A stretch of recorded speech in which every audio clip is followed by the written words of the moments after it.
It's important, first of all, to give you the background, the timeline as far as what occurred. And I'll start with the date of the incident, which was just a week ago today, June 13th. The location was the Warren Police Department jail. The circumstances were the prisoner assaulted by a jail officer during final prisoner processing. The arrestee is a 19-year-old black male, arrested on several felony charges. The arrest time was at 4:53 a.m.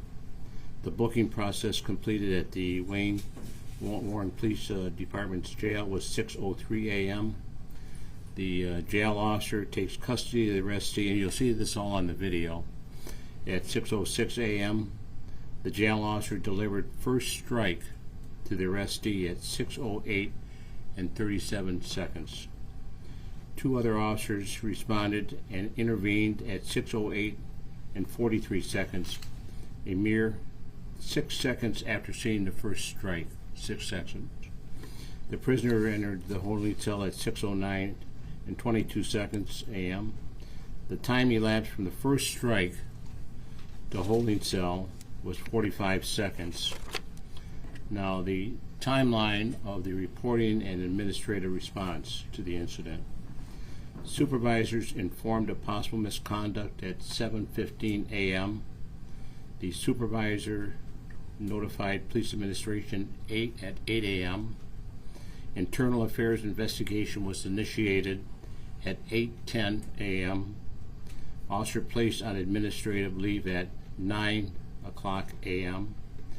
The arrestee was sent to the hospital at 9:10 a.m. Now, he was sent to the hospital based on my orders. He did not request medical care, but he was taken to the hospital. He was cleared and returned to his cell at 12:12 p.m. on Tuesday. He was then transferred to the Macomb County Jail at 4:10 p.m.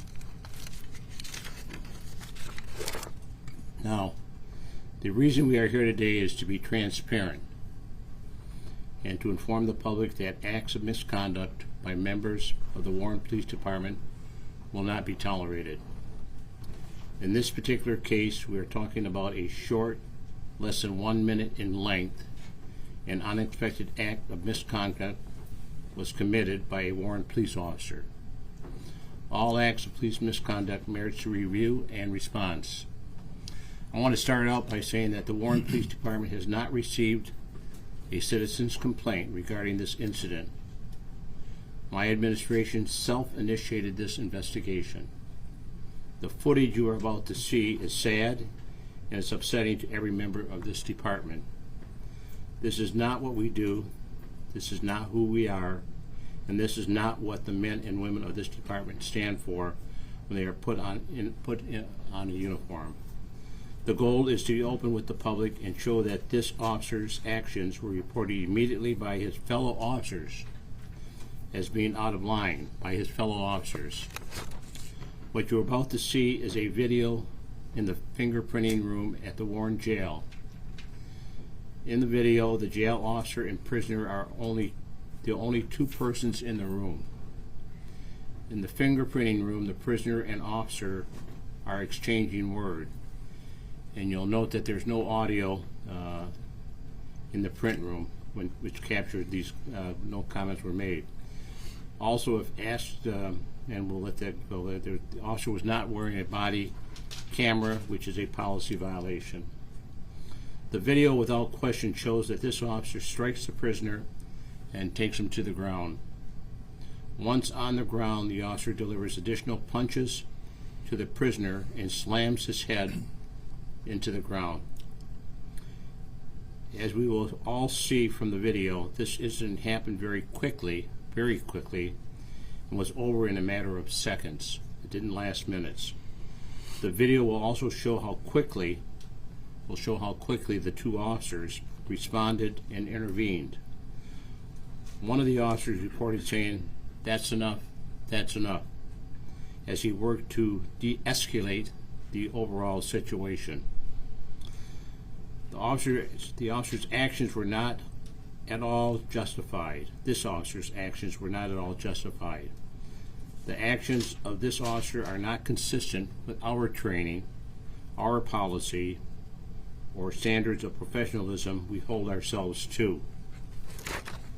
What is consistent with our training and our policies is the actions of the other two officers in this incident. These officers did exactly what we are trained to, what they are trained and required to do. They saw something out of line. Immediately they intervened and worked to de-escalate the situation and ultimately reported the misconduct to a supervisor shortly thereafter. All use of force incidents are reviewed internally by shift supervisors and patrol administration to ensure policy compliance.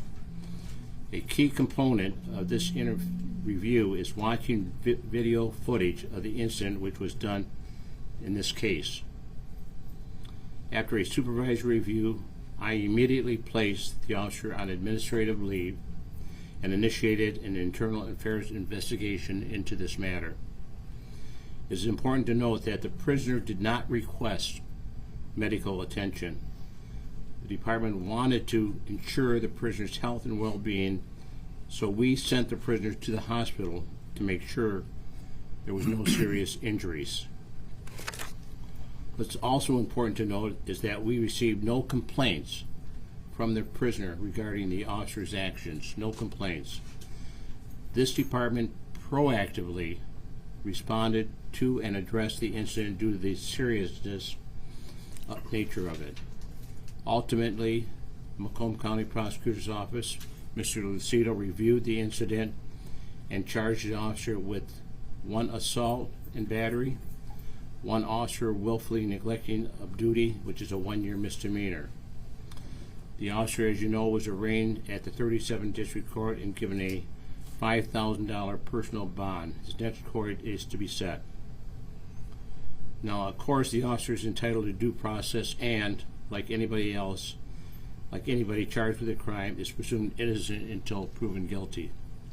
In accordance with the collective bargaining and due process requirements, the officer has an employment hearing with me later this week to determine the future of his employment. As of today, the officer has been placed on unpaid administrative leave pending the hearing. As police commissioner, I want the public to know that the Warren Police Department is committed to ensuring that these type of actions such as this, while incredibly rare, are taken very seriously by myself and my administration. Officers are obligated to protect the rights of the public, including those accused of having committed crimes, in every situation, and to ensure the health and well-being of every person taken into custody. Again, let me be clear that excessive use of force by Warren police officers is not and will not be tolerated. As you can see, in one week, the incident occurring, we have completed a detailed internal investigation, obtained criminal charges and arraignment, and have set up an employment hearing this week for the officer. This shows the seriousness in which such actions are dealt with by this administration. Nobody, not even a police officer on duty, is above the law. I also want to be clear, I want to also make it clear that the 2 officers who reported this misconduct to their supervisors, these officers are to be commended. They are to be commended for their actions. I have nothing but respect for the 2 officers in this instance. What these officers did is by no means easy, but these officers did their duty and reported the misconduct to their supervisors because it was the right thing to do. We have had duty to report and intervene language in our policies for several years. We train on this and officers are aware of it. This case does show that the system and our policies do work. If it were not for the reporting and review of this incident, we may have never known about it. I will now turn it over to Mr. Lucido from Prosecutor Lucido. Thank you. I appreciate that, Commissioner. The essence of this press conference, I think, goes to the heart of who has the duty. And in this case, the police did exactly what they were supposed to do. They have a duty to report. They have a duty to intervene. Both the officers took that step and intervened and defused a situation in the booking room. That's the kind of work that we want out of our officers, and that's the kind of work that we expect. But now it's our job in the Macomb County Prosecutor's Office to look at the charges that were lawfully brought and make sure that those charges are instituted against the accused. As the Commissioner indicated, he is presumed innocent until proven guilty in a court of law. Even if the facts, may be that as it may, in the video, perceived something, he has a duty to defend himself. And his rights are going to be ensured under due process of the law from our office.